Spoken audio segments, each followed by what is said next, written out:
अरे कारे हमार भौजी बोल। अरे बाबू बड़ा दिन से तो के जोहत वाली आज तो भेटाए न गईला। अरे खोल के बताओ का बात बा। खोल के बताई बला तो के बल्कि खोल के दिखा देते का आई देखत हवा का रे भौजी बोल बोल। हाय हमार मुसुकिया देखत हवा के हर जाता। अरे का हो गई? एकदम सुखाए के खटाई न हो जात हो। अरे भौजी यही का तो हम स्पेशलिस्ट बानी। अच्छा बड़ा हाँ। अरे तो कौनो बताए न तो हो जुगाड़ है बाबू। पूछो पूछो सुना बोलो। दिने दिने जाता देनिया तू बराई का खाई हो जाई लप से मोटाई का खाई हो।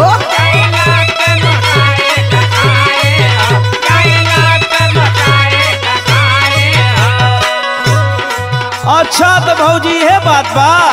देखा कोनो साइड इफेक्ट ना होखे। अरे भौजी हम बढ़िया बात बताई। बात बतैबा कि जोगाड़ देबा? झट से मोटा जेबू। अच्छा ऐसा बात है। सुन बोला।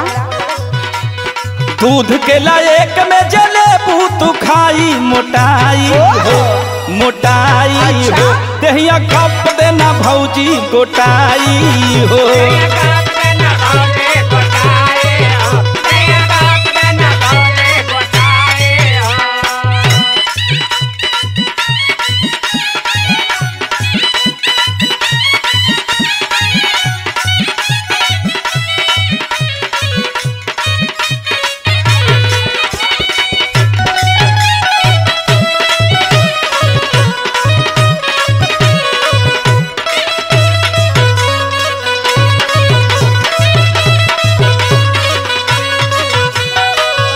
बताइए देवर बबुआ।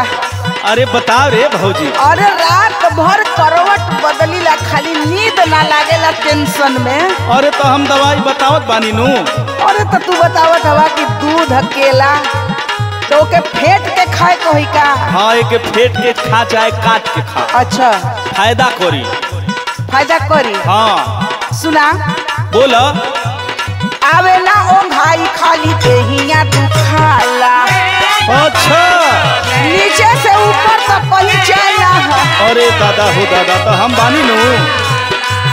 अरे जिए नहीं पाइप देवरू ऐसन बुझाला।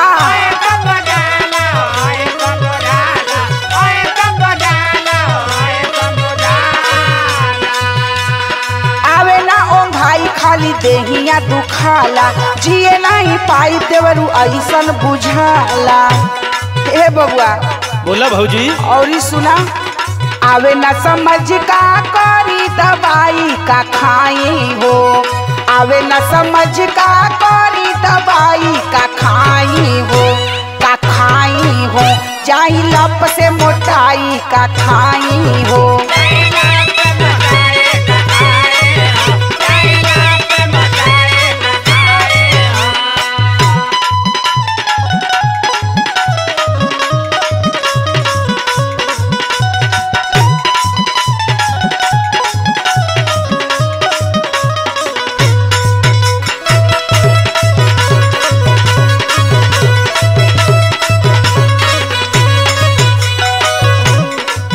ए भौजी का हो बबुआ? अरे हेने आओ हेने आओ। अरे ना हो सड़क ना पावत है।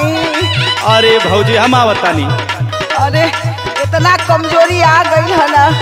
कितना दवाई कितना ताकत का सामान खोई लेकिन देह धरता ना। तो भौजी यही से तो हम समझावत तानी तोरा के। हम बतावा।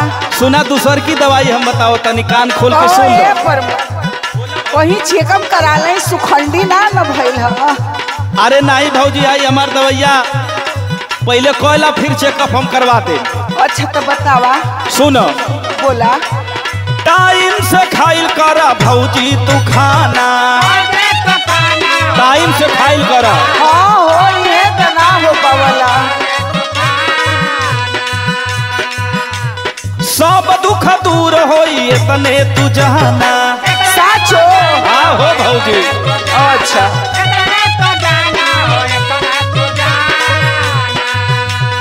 टाइम से खाइल करा भौजी तू खाना। सब दुख दूर होई इतने तू जाना। और सुना ये भौजी। हमार देवर बबुआ बड़ा नीक हवा तू हो। अरे हमार भौजी सुना बोला विवेक प्रमोद सबकर करल भलाई मोटाई हो देहिया कप देना भौजी गोटाई हो